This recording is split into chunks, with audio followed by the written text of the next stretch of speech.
नमस्कार दर्शकों, कार्यक्रम स्वस्थ जीवन में आप सभी का स्वागत है। मैं हूं आपका होस्ट और आपका दोस्त हर्ष। दर्शकों, कार्यक्रम स्वस्थ जीवन हम इसलिए आपके लिए लेकर आते हैं क्योंकि हम चाहते हैं कि आप स्वस्थ रहें और आप फिट रहें। और दर्शकों, हमारे वेद, उपनिषद, पुराण की हम बात करें, महाभारत या रामायण की बात करें तो उसमें वर्णन आता है औषधीय पौधों का।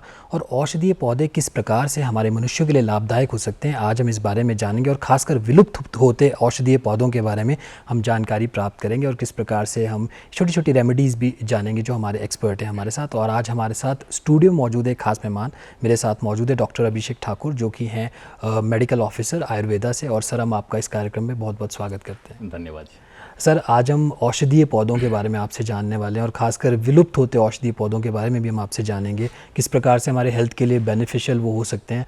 और हम आज के युग में अगर हम बात करें, पहले हम देख रहे थे कि हम काफ़ी ज़्यादा मॉडर्नाइज हो रहे थे, काफ़ी ज़्यादा वेस्टर्नाइज हो रहे थे, पर वेस्टर्न कंट्रीज़ भी अब थोड़ा आयुर्वेदा पे आ रही हैं। हम लोग वापस अपने रूट्स की तरफ आ रहे हैं और डेली लाइफ में भी हम कई बार ऑल्टरनेट ढूंढने की कोशिश करते हैं कि कुछ ऑर्गेनिक चीज़ मिले, कुछ नेचुरल चीज़ हम अपने सिस्टम में लेकर आएँ।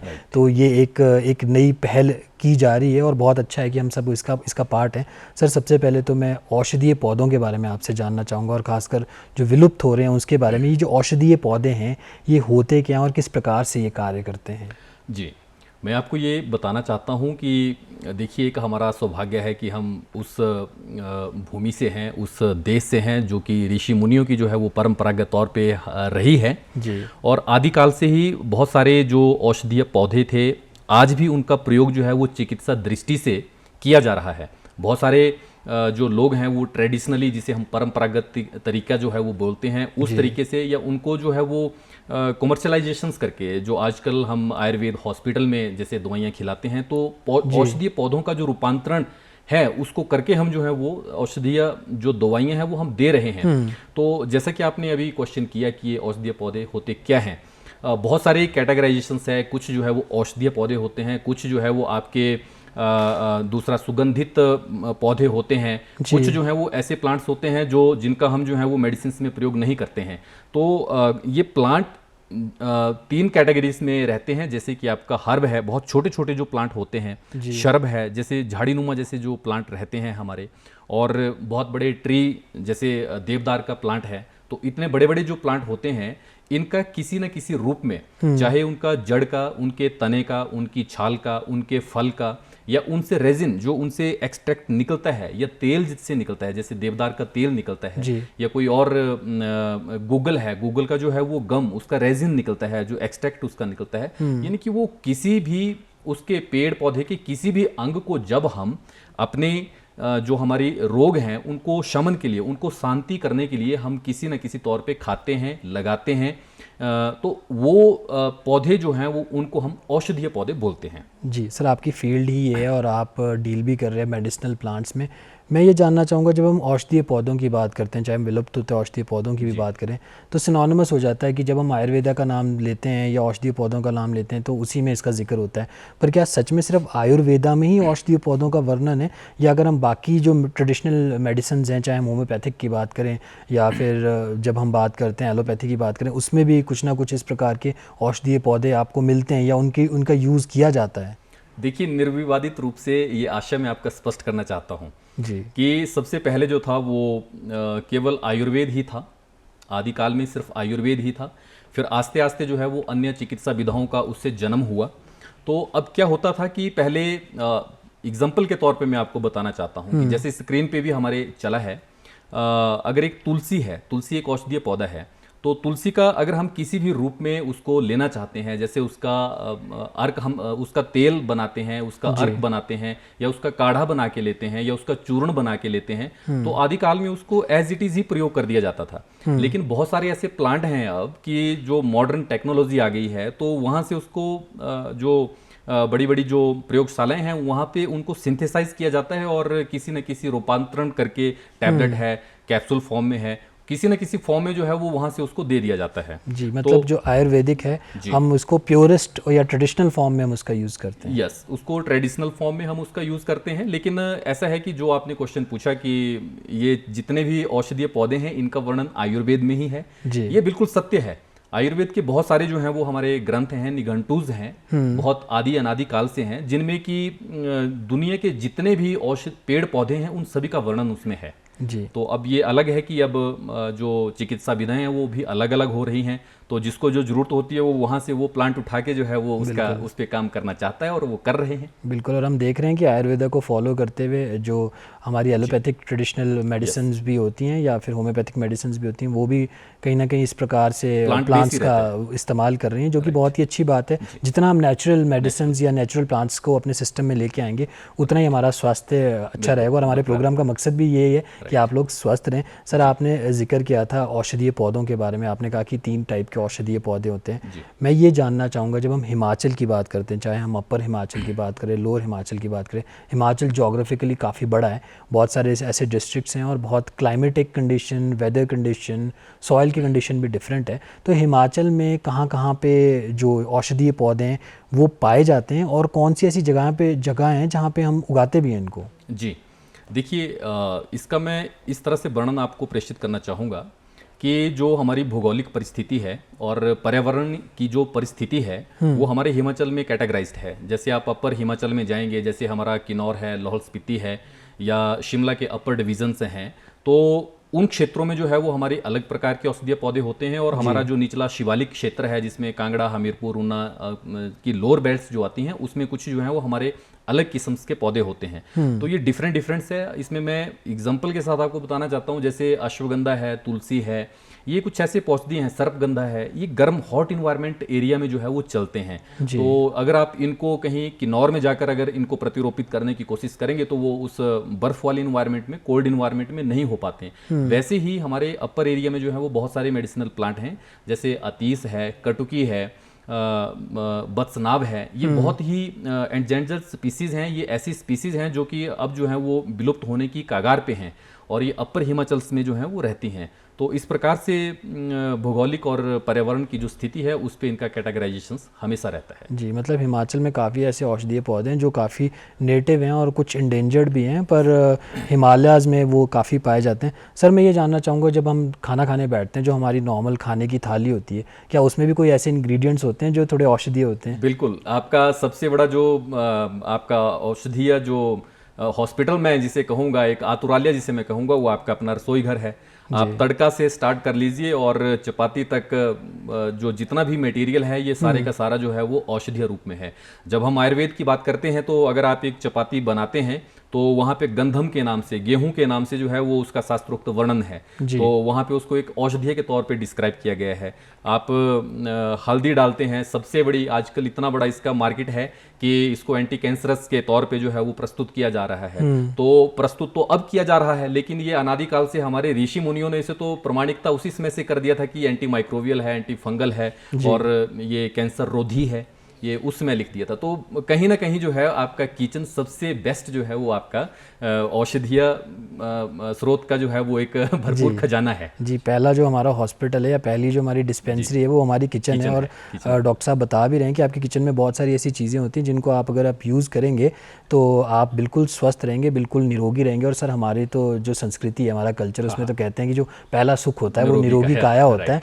तो अगर हम नेचुरल चीज़ों का कंजम्पशन करेंगे तो ज़रूर हम निरोगी काया को हम प्राप्त कर सकते हैं। सर, मैं आपसे ये जानना चाहूँगा, जब हम आयुर्वेदा की बात करते हैं और आयुर्वेदा में कहा यह जाता है कि आपको बहुत सारी ऐसी चीज़ें करनी चाहिए जिससे आप स्वस्थ रहें, अच्छा आहार आपको लेना चाहिए, और उसमें आहार की कुछ टाइमिंग्स के बारे में भी काफ़ी जिक्र है, या पीरियड्स की अगर हम बात करें कि जैसे विंटर्स में आप क्या खाएं और समर्स में आप क्या खाएं। सर, जैसे अभी मानसून सीज़न चल रहा है और बरसात का मौसम है, काफ़ी सारे ऐसे लोग हैं जिनको थोड़ी स्टमक रिलेटेड एलिमेंट्स हो जाती हैं या किसी को कोई और एलिमेंट बढ़ जाती है। तो अभी कौन कौन से ऐसी फूड आइटम्स हैं जिनको हमें अवॉइड करना चाहिए और कौन सी ऐसी चीज़ें हैं जो हम खाएं?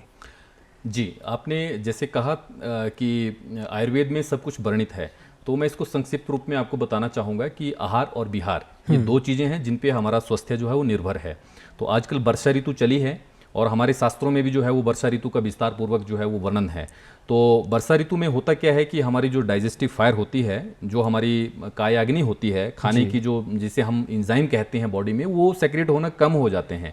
तो उससे कहीं ना कहीं जो है वो हमें भूख कम लगना शुरू हो जाती है और डाइजेशंस पे ही हमारे पूरी बॉडी का जो स्वास्थ्य है वो निर्भर करता है। जी। तो हमें इस मौसम में एक तो मेन ध्यान जो है वो बरसात के मौसम में ये रखना चाहिए कि आपको जो है वो खाना हल्का खाना चाहिए और थोड़ा सा जो शहद है, शहद का प्रयोग शास्त्रों में इस ऋतु में जो है वो निर्दिष्ट किया गया है।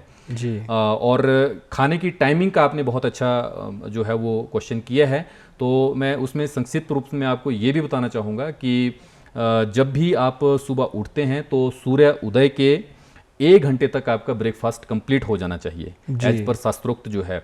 और आपका जो लंच है वो भी 1 और 2 के बीच में किसी भी सूरत में जो है वो होना चाहिए, ताकि हमारा जो डाइजेस्टिव फायर है, जो हमारा जो दिया, जो एक अग्नि जो हमारे पेट में दिया स्वरूपी जो है, उसमें वो ईंधन पड़ता रहे। वो जैसे दिया देखते हैं ना आप, दिए में बाती और वो तेल डालते हैं, तो बाती तो है लेकिन वो तेल जो है वो आपका प्रॉपर टाइम पे अगर आप उसमें वो ईंधन डालते रहेंगे तो आपका डाइजेशन बिल्कुल स्वस्थ रहेगा।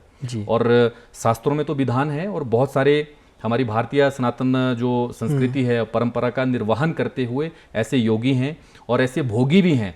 मैं और आप, हम जो हैं वो भोगियों की श्रेणी में आते हैं। तो ऐसे बहुत सारे हैं जो कि अपना जो डिनर है वो सूर्य अस्त से पूर्व ही कर लेते हैं या उसके समकक्ष समय में, यानी कि 6 या 7 बजे तक जो है वो कर लेते हैं, और ये कर लेना चाहिए। वही आपके स्वास्थ्य का जो है वो। और सर आयुर्वेदा में आप बता रहे हैं कि सूर्यास्त से पहले भोजन कर लेना चाहिए। अब तो जो मॉडर्न मेडिकल साइंस है वो भी ये कहती है कि एटलीस्ट सोने से 4 घंटे पहले आपका डिनर हो जाना चाहिए और आपका डिनर काफ़ी लाइट होना चाहिए। सर आयुर्वेदा में इस चीज़ का भी मेंशन है, मैं अभी पढ़ रहा था, तो आयुर्वेदा में ये कहा गया है कि जो भी आपका ब्रेकफास्ट होता है वो हमेशा गर्म होना चाहिए। और हम देखते हैं आज के युग में लोग ठंडे सैंडविचेस खाना पसंद करते हैं या फिर जूस पी लेते हैं या कुछ ठंडी चीज़ से शुरुआत कर लेते हैं, तो वो कितना ज़्यादा हमारे लिए प्रॉब्लमैटिक हो सकता है? उसके लिए आयुर्वेद शास्त्रों में एक शब्द यूज़ किया है, विरुद्ध आहार। विरुद्ध मतलब कि जो आपकी जो क्राइटेरिया है उसके बिल्कुल अगेंस्ट है। तो जैसे आपने बताया कि सभी साइंस में भोजन जो है वो गरम गरम ही लेने का प्रावधान है। तो मैंने आपको पहले ही बताया है कि हमारी जो पेट में है वो डाइजेस्टिव फायर होती है, कायाग्नि जिसे हम बोलते हैं। तो आप यूँ समझिए कि जैसे एक चूल्हे में अगर आग जली है, उस पर आप कोई ठंडे पानी का अगर आप उस पर छिड़काव कर दें तो वो अग्नि जो है वो उसका बुझना जो है वो निश्चित है।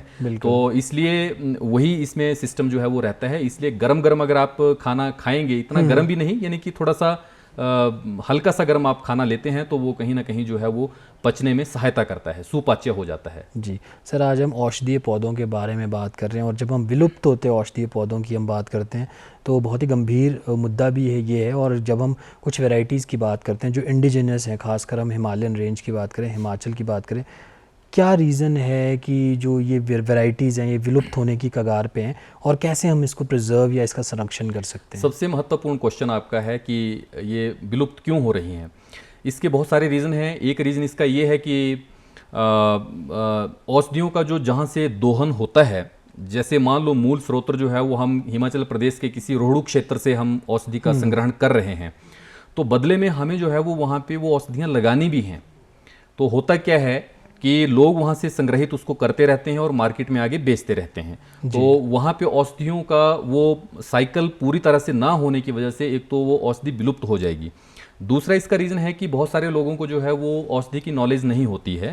उनको ये लगता है कि जैसे मैं गांव में अक्सर देखता हूँ कि कुछ औषधीय गुण से भरपूर जो है वो कुछ कांटे युक्त पौधे होते हैं। तो गांव के लोगों को ये लगता है कि यार ये तो कांटेदार झाड़ी है, बेकार की झाड़ी है, इसको काटो और फेंको। तो वहाँ नॉलेज नहीं है। लेकिन जब हम देखते हैं कि वो तो एक आयुर्वेद के लिए बहुत ही अत्यंत महत्वपूर्ण औषधि है, तो वो उसके रीज़न है। तो इस तरह से बहुत सारे रीज़न हैं इनके विलुप्त होने पे। कुछ रीज़न जो है वो डॉक्यूमेंटेशंस ना हो पाना इन औषधीय पौधों पे। जैसे हमारे पुराने ट्रेडिशनल वैद्य थे, अब तो वैद्य लोग जो हैं वो ट्रेडिशनल परंपरागत तौर पे जो हैं वो बहुत कम रहे हैं, कम बचे हैं। लेकिन जो करते थे, जैसे उदाहरण के लिए मैं बताता हूँ कि अगर एक वैद्यराज हैं, उन्होंने कोई औषधि का जो है वो किसी रोग पे उन्होंने प्रयोग किया, लेकिन वो चूक कहाँ कर गई कि उनके पास कोई लिखित दस्तावेज उस औषधि का नहीं रहा। और उसको वो आगे एविडेंस के तौर पे प्रेषित नहीं कर पाए, और अगर प्रेषित नहीं कर पाए तो वो ज्ञान जो था वो वहीं समाप्त हो गया। तो ऐसे बहुत सारे एक वास्ट लेवल के जो है वो इसमें रीज़न है कि ये बहुमूल्य स्पीसीज जो हैं वो इसके विलुप्ति के कागार पे हैं आज की दिनांक में जी। और इनका संरक्षण जो है वो संरक्षण और संवर्धन जो है ये समय की मांग है। तो इसमें सरकारी स्तर से लेके जो है वो निजी संस्थाएं, सामाजिक कार्यकर्ता, और मैं तो ये कहता हूँ कि ये एक प्रत्येक नौजवान का, प्रत्येक भारतवासी का एक कर्तव्य भी होना चाहिए कि हम पेड़ पौधों को लगाएं और उनका जो है वो संरक्षण और संवर्धन करें। लेकिन ये तभी हो पाएगा जब उनको इसके बारे में नॉलेज होगा। तो इसमें नॉलेज स्प्रेडिंग भी एक हमारा जो है वो मेन एक मुख्य लक्ष्य होना चाहिए। ज़्यादा से ज़्यादा जितना हम नॉलेज बताएंगे, एग्जाम्पल के लिए हमारे आजकल गाँव में बरसात में जो है, गाँव में या शहरों में भी एक औषधि होती है पुनर्नवा, उसे हम बोलते हैं जी। तो पुनर्नवा को बहुत सारे ऐसे ग्रामीण होते हैं जिनको उसके बारे में पता नहीं होता है कि ये कौन सी औषधि है। लेकिन ये जो शिक्षाविद हैं, जो आयुर्वेदविद हैं और जो उसके बारे में जानते हैं, उनको ये बताना चाहिए कि ये पुनर्नवा है। ये जो है वो किडनी रोगों के लिए, हार्ट के रोगों के लिए और किसी भी शारीरिक सोजन के लिए जो है ये अत्यंत महत्वपूर्ण औषधि है। तो जब उसको ये नॉलेज होगा किसी किसान को, तो उसका वो प्रिजर्वेशंस करने में वो सफल रहेगा। अन्यथा वो उसे जो है वो झाड़ी या एक जो है वो बेकार का घास समझ के उखाड़ के फेंक देगा। बिल्कुल, इतना ही होता है। बिल्कुल सर, आपने पुनर्नवा का जिक्र किया और आपने बताया कि किस प्रकार से वो लाभदायक हो सकता है जी। मैं आपसे जानना चाहूँगा, जब हम बरसात की बात करते हैं या कोई भी जब ऋतु बदलती है, तो हम कई लोगों में देखते हैं कि उनका गला बैठ जाता है या उनको खांसी हो जाती है, ड्राई कफ या कोल्ड कफ। तो उसमें कौन सी ऐसी चीज़ें हैं, कौन से ऐसे औषधीय जो पौधे हैं या औषधीय पौधों से बनी जो मेडिसिन हैं वो हमें यूज़ करनी चाहिए? देखिए, मेरा फोकस रहेगा कि हम जीरो बजट में कैसे किसी भी ग्रामीण को या किसी भी जो रोगी है उसको हम स्वास्थ्य प्रदान कर सकते हैं जी। तो आजकल हर जगह, इवन शहरी क्षेत्रों में भी एक हमारा आयुर्वेद में एक जो है वो औषधीय पौधा होता है और उसे हम बोलते हैं बसूटी। एडाथोडा वेसाइका इसका जो है वो बॉटनिकल नाम है। तो उसके पत्तों का अगर आप रस निकाल के उसको जो है वो सुबह और शाम ले लें, या उसकी जड़ को निकाल के या उसकी टहनी का निकाल के जो है वो आप काढ़ा अगर उसका आप पी लें, तो ये पूरा जो आपका श्वास स्रोतस है, जुखाम, खांसी या गला बैठना, गला दर्द जो है वो बहुत ही उस पर रामबाण तरीके से जो है वो असर करता है। अदरक, गीला अदरक जिससे आप बोलते हैं, उसको अगर आप भून के हल्का सा उसमें नमक डाल के जो है वो आप उसको मुख में चूस लें तो बहुत ही बेस्ट वो इसमें काम करता है। हल्दी है, फ्रेश हल्दी, ऑर्गेनिक हल्दी, आपके अपने घर की हल्दी जो है उसका आप हल्का सा टुकड़ा लेके आप मुंह में रख लीजिए, उसको आस्ते आस्ते जो है वो चूसते रहें, उसका जो सलाइवा के साथ उसका जो रस है वो जाता रहेगा अंदर, तो वो बहुत ही आपके गले में जो है एक एंटी माइक्रोबियल का काम करेगा। शोथहर यानी कि कोई भी इन्फ्लेमेशन होगी उसको रिड्यूस कर देगा। तो ये ऐसे औषधि हैं जो कि जीरो बजट और हर किसी रोगी की पहुंच में हैं। बिल्कुल सर, आपने औषधीय पौधों के बारे में जिक्र किया। मैं आपसे जानना चाहूँगा कि जब हम इन औषधीय पौधों का सेवन करते हैं, जब हम एलोपैथिक मेडिसिन की बात करते हैं, तो हम जनरली देखते हैं कि साइड इफ़ेक्ट्स उसके होते हैं। तो क्या जो आयुर्वेदिक हमारी औषधीय जो पौधे होते हैं या उनसे बनी हुई जो मेडिसिन होती हैं, क्या उनके भी साइड इफ़ेक्ट होते हैं? देखिए, ऐसा है कि साइड इफ़ेक्ट तो किसी भी चीज़ के हो सकते हैं। हम खाना भी थोड़ा सा, अगर कोई 4 चपाती खाता है, उसकी एक रूटीन है, और अगर उसने किसी दिन जो है वो 6 चपाती खा ली तो उस दिन उसे भी साइड इफ़ेक्ट आना उसमें तय है। बिल्कुल। तो ये बात जो है वो बिल्कुल गलत है कि किसी भी चीज़ के कोई साइड इफ़ेक्ट नहीं होते हैं। लेकिन ये है कि कहीं ना कहीं हमें जो आयुर्वेद औषधियाँ हैं रॉ फॉर्म में जब हम उन्हें प्रयोग करते हैं तो उनका दुष्प्रभाव जो है वो इतना शरीर में जो है वो नहीं होते हैं। तो कहीं ना कहीं जो है वो हमारे शरीर के लिए बेनिफिशियल रहते हैं जी। अगर सर मैं स्किन की बात करूं, हमारे दर्शक भी अभी देख रहे होंगे कि जब हम एलोवेरा की बात करते हैं, हमारे दर्शक ने भी अभी देखा, तो एलोवेरा क्या हमारे स्किन के लिए इफ़ेक्टिव रहता है और एलोवेरा के क्या फ़ायदे रहते हैं? हाँ, ये एलोवेरा जो है ये एक बहुत ही अच्छी गुणवत्ता वाली जो है वो औषधि है।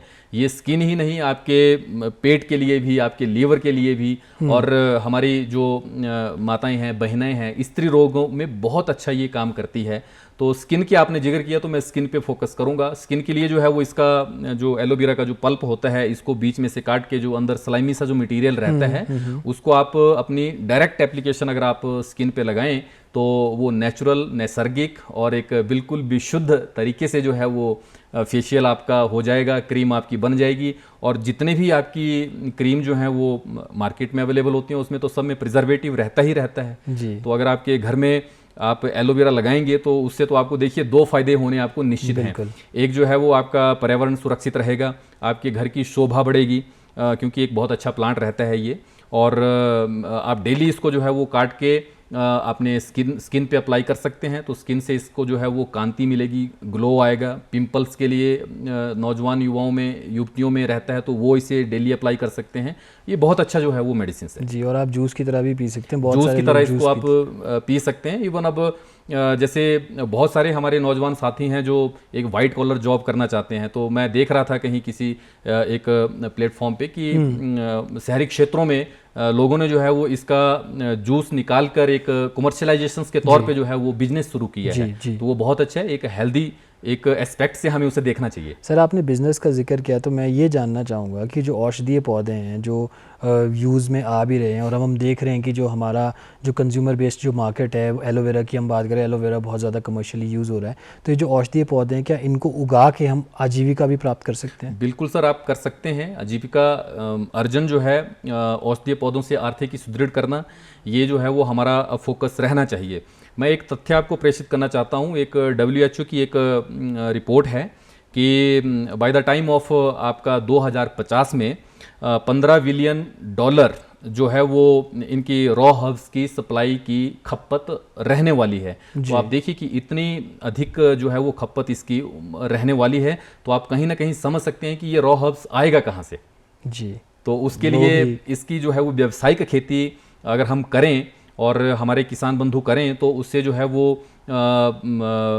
दो फायदे उनको हो जाएंगे, उनकी आर्थिकी भी सुदृढ़ हो जाएगी और स्वास्थ्य के क्षेत्र में आपको विशुद्ध तौर पर जो है वो एक बिना मिलावट के औषधि मिलेगी। जी बिल्कुल। और आर्थिकी हम चाहते हैं जो हमारे किसान भाई हैं, जो नॉर्मल युवा भी हैं, वो नशे से दूर रहें, और अगर वो इस प्रकार से अपने कोई भी जो उनके पास ज़मीन पड़ी है उस पर इस प्रकार से पौधे लगाते हैं, मेडिसिनल प्लांट्स लगाते हैं, तो एक अच्छी आर्थिकी भी वो प्राप्त कर सकते हैं। सर मैं जानना चाहूँगा, जो मैक्सिमम लोगों की प्रॉब्लम आजकल हम देख रहे हैं खासकर इंडिया में, वो है मोटापा, और मोटापे से बहुत सारी ऐसी डिजीज़ हैं, आप तो डॉक्टर हैं, आप अच्छे बता सकते हैं कि चाहे हार्ट हो या घुटने हो, बहुत सारी ऐसी प्रॉब्लम्स हो जाती हैं जब आप ओवरवेट होते हैं।